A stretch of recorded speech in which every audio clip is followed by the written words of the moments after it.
sobrang spread at bago mag-perform ang SB19 sa Lollapalooza ay marami na po ang ngayon ay nakakakilala sa kanila. At marami rin talaga silang foreigner fans. Spotted nga ng 18 ang nasabing post na ito ng isang foreigner kung saan sinabi niya na SB19 will command day 1.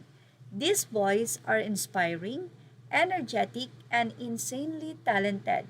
They'll have you singing, maybe in Tagalog, and dancing. And if they give us a ballad, you'll go on an emotional roller coaster ride.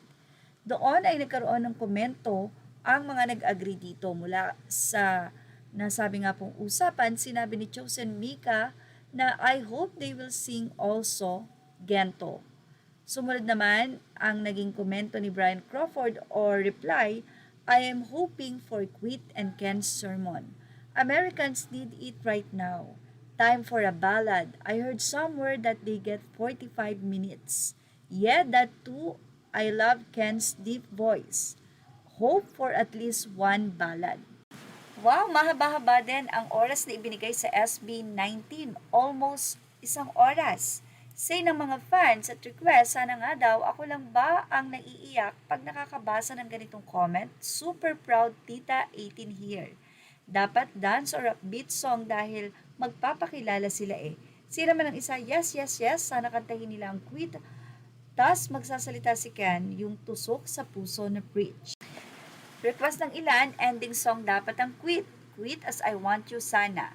Mapa would be good. I said before that I hope they will put the subs if they sing in Filipino and it happened in Japan. And I hope it will happen in Lollapalooza so they can see how lovable these boys are aside from being monster.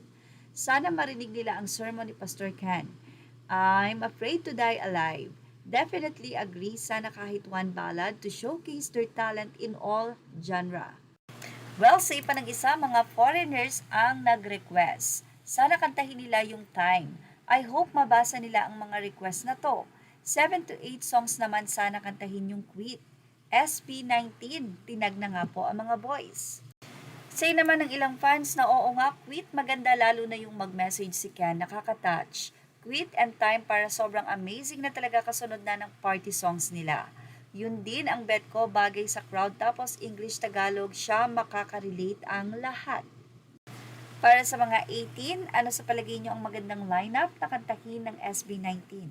May Tagalog talaga, may ballad, and then ang kanilang upbeat na mga songs. Well, 45 minutes ay napakahabang oras na din para sa Mahalima. At yan ang ating Showbiz Now update. Images are all credit to the rightful owners. Thank you for watching Showbiz Now.